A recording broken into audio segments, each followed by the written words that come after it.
Bonjour, ici le nématode. Je suis un ver microscopique. On me réfère au ver rond. Mon règne est celui de l'animal et ma classe est Ecdysozoaire.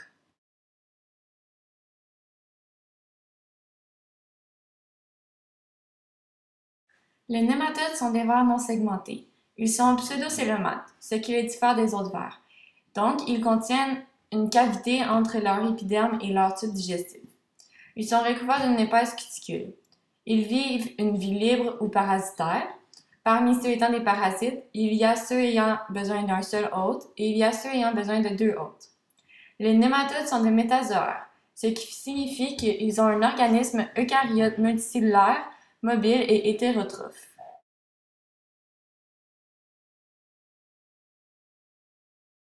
Les nématodes ont un tube digestif complet, c'est-à-dire une bouche et un anus. Leur système digestif contient une bouche à trois lèvres, un pharynx, un intestin et un rectum.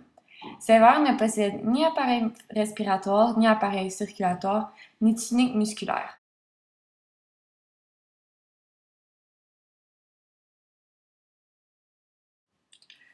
La respiration des nématodes se fait par diffusion au travers de la cuticule imperméable qui est percée de pores. Ce n'est pas sa seule fonction. De plus, certains déchets de leur métabolisme sont excrétés par leurs pores excréteurs.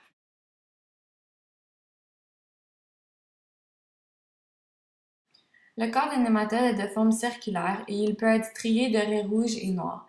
Ces vers sont composés d'un exosquelette inextensible. Ils ont donc une croissance discontinue car ils ont la caractéristique d'avoir toujours le même nombre de cellules pour une espèce donnée. De plus, ces cellules sont entourées de myofilaments, ce qui procure aux nématodes une protection physique contre la digestion des organismes qu'ils parasitent.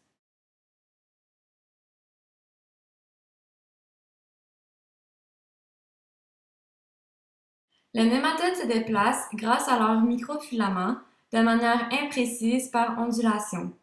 Ces mouvements ne sont pas efficaces dans l'eau, mais ils sont facilités par la présence de particules sur lesquelles il peut s'appuyer. On retrouve les nématodes libres dans plusieurs environnements, comme dans les eaux douces, les eaux saumâtres et les eaux salées.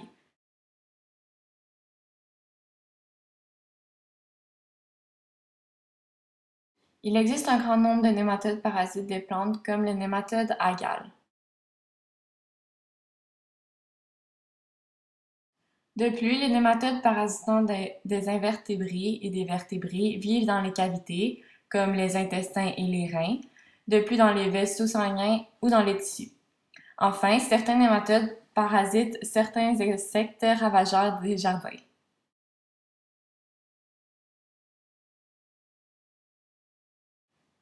Le ver que nous avons décidé de vous présenter est l'Ascaris lombricoïde.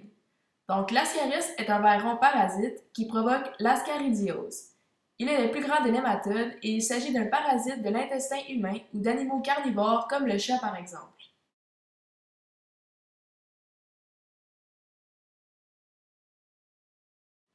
Les femelles adultes ont de 20 à 35 cm de longueur et leur extrémité est en forme de pointe mousse. Les mâles adultes ont de 15 à 30 cm de longueur et ils sont reconnaissables par leur extrémité postérieure enroulée en crochet.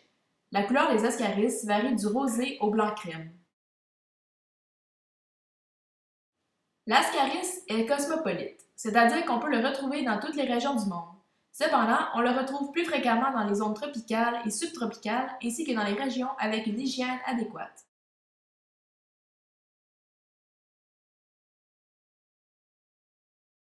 Les vers adultes vivent dans la lumière du gros intestin. Une femelle peut produire plus de 200 000 œufs par jour qui sont dispersés par les selles. Les œufs ont un aspect caractéristique. Ils sont de forme ellipsoïdale et ils mesurent 60 micromètres sur 40 micromètres. Les œufs non fécondés peuvent être avalés, mais ils ne sont pas infectieux. Avant d'être avalés, les œufs fécondés évoluent en embryons et ils deviennent infectieux après un délai de 18 jours à plusieurs semaines. Les conditions environnementales optimales pour leur croissance sont de l'humidité, de la chaleur et un sol infecté. Ensuite, quand les œufs infectieux sont avalés, les larves éclosent et envahissent la muqueuse intestinale. Par la suite, les larves sont transportées jusqu'aux poumons, là où elles poursuivent leur maturation de 10 à 14 jours. Ensuite, les larves remontent jusqu'à la gorge, là où elles sont encore avalées. Par après, elles atteignent le gros intestin et s'y développent pour devenir des vers adultes. On estime qu'il s'écoule de 2 à 3 mois entre l'ingestion des œufs infectieux et la production de nouveaux œufs par la femelle adulte. Les vers adultes peuvent vivre de 1 à 2 années. Enfin, l'ascaris sécrète au moins 2 types de molécules. L'une le protège contre le suc gastrique et l'autre inhibe la prolifération des lymphocytes. Donc les lymphocytes, c'est des cellules jouant un rôle majeur dans le système immunitaire.